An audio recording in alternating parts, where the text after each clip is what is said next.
As we all know, shoulder joint human body का सबसे ज्यादा मोबाइल जॉइंट है और इसी अच्छी मोबिलिटी के कारण शोल्डर जॉइंट हमारी डे टू डे की बहुत सारी एक्टिविटीज को परफॉर्म करने में एक बहुत ही मेजर रोल प्ले करता है। अगर शोल्डर में पेन हो जाए तो इंसान अपने आप को बहुत ही हैंडीकैप और हेल्पलेस सा महसूस करने लगता है और इसी शोल्डर पेन का एक अहम कारण है frozen shoulder. Hello everyone, my self doctor Aditi Kapoor. आज मैं आपसे डिस्कस करूंगी फ्रोजन शोल्डर के कॉजेस और उसके टाइप्स के बारे में। फ्रोजन शोल्डर के 3 मेजर कारण माने गए हैं। पहला idiopathic, second shoulder related causes and third non shoulder related causes. सबसे पहले बात करते हैं इडियोपैथिक कॉजेस के बारे में। इडियोपैथिक कॉजेस वो कॉजेस हैं जिसका रीजन नहीं मालूम। पेशेंट जो है वो फ्रोजन शोल्डर से डायग्नोस्ड रहता है, लेकिन उसका अंडरलाइन कॉज क्या है वो मालूम नहीं रहता, अननोन रहता है।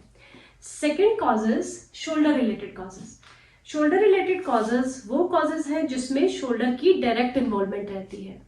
फॉर एग्जाम्पल ट्रॉमा, शोल्डर के तरफ से कोई फॉल या डायरेक्ट कोई इंजरी शोल्डर के ऊपर किसी ऑब्जेक्ट का टकरा जाना, ये सब जो है वो ट्रॉमेटिक कंडीशंस होती हैं शोल्डर की। ट्रॉमा जब शोल्डर पे हो जाता है तो इन्फ्लामेटरी चेंजेस और पेन बहुत ज्यादा होता है, जिसकी वजह से मूवमेंट रिस्ट्रिक्ट होती है और मूवमेंट रिस्ट्रिक्ट होने की वजह से कुछ समय में फ्रोजन शोल्डर होने के चांसेस होते हैं। टेंडिनाइटिस, जर्की मूवमेंट्स या ओवर वेट उठा लेने के कारण या अचानक से रिफ्लेक्स में कोई जर्की मूवमेंट हो जाने के कारण टेंडिनाइटिस जैसी कंडीशंस डेवलप हो जाती हैं। इसमें भी इन्फ्लामेटरी चेंजेस रहते हैं प्लस पेन रहता है। पेन की वजह से पेशेंट के शोल्डर की मूवमेंट काफी हद तक रिस्ट्रिक्ट हो जाती है और कैप्सूल टाइटनेस में जाने लगता है, जिसकी वजह से फ्रोजन शोल्डर डेवलप होता है।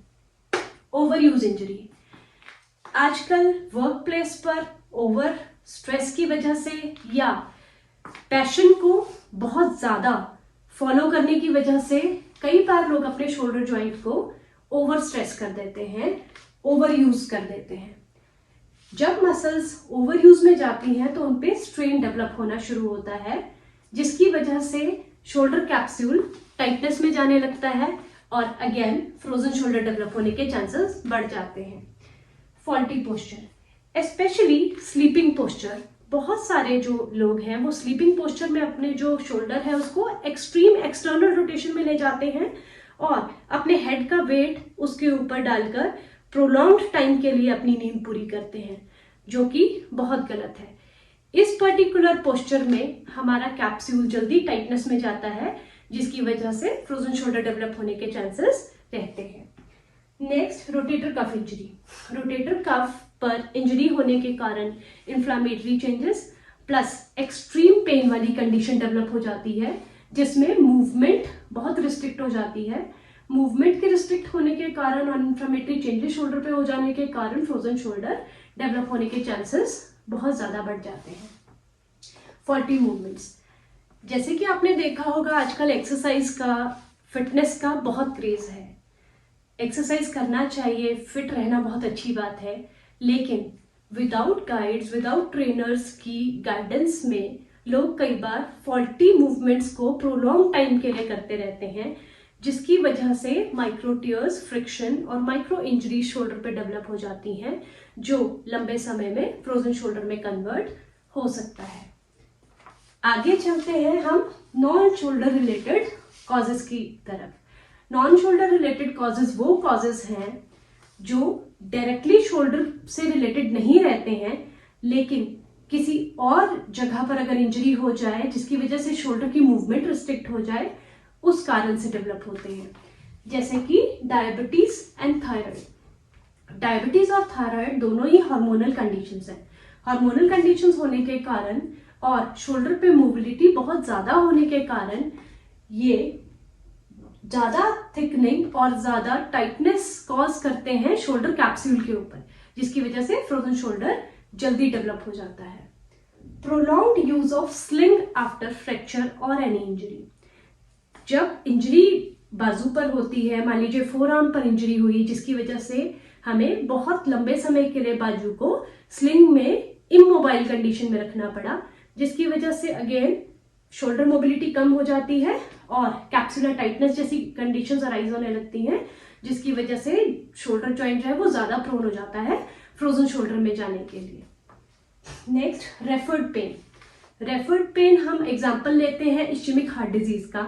इस्चेमिक हार्ट डिजीज का जनरली जो रेफर्ड पेन है वो बाजू में जाता है और ये पेन होने के कारण पेशेंट अपनी बाजू को मूव एक्टिवली नहीं करता है, जिसके कारण से अगेन कैप्सुलर टाइटनेस कॉज होती है और फ्रोजन शोल्डर में कन्वर्ट होने के चांसेस बढ़ जाते हैं। Next, muscle weakness. Muscle weakness भी एक बहुत ही मेजर कारण है शोल्डर पे फ्रोजन शोल्डर डेवलप होने का। जैसे कि अगर मान लीजिए स्कैपुलर मसल की वीकनेस है, स्कैपुलर मसल्स अगर वीक हो गई तो जो हमारी स्कैपुला का एंगल है, जो सॉकेट प्रोवाइड करता है हमारे शोल्डर जॉइंट को बनाने के लिए और ह्यूमरस के साथ में, तो वो सॉकेट का जो एंगल है वो थोड़ा सा एंटीरियरली शिफ्ट हो जाता है।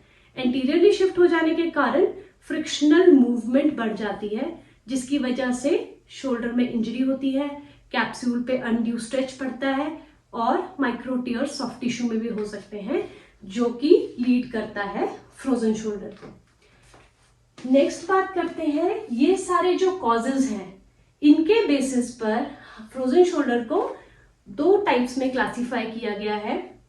पहला टाइप है primary and second one is secondary.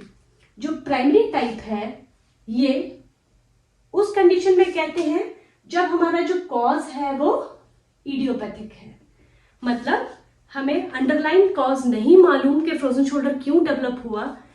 इस कंडीशन में हम फ्रोजन शोल्डर को प्राइमरी फ्रोजन शोल्डर की कैटेगरी में रखते हैं। सेकेंडरी फ्रोजन शोल्डर की कैटेगरी में हम उन केसेस को रखते हैं, उन फ्रोजन शोल्डर के पेशेंट्स को रखते हैं जिसमें हमें कॉजेस नोन है। ये शोल्डर रिलेटेड कॉजेस भी हो सकते हैं, ये नॉन शोल्डर रिलेटेड कॉजेस भी हो सकते हैं।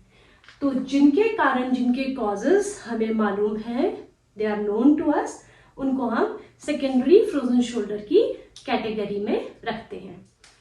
आई होप ये वीडियो आपके लिए इंफॉर्मेटिव रहा होगा।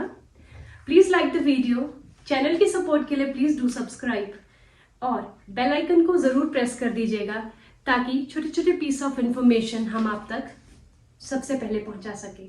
Thank you.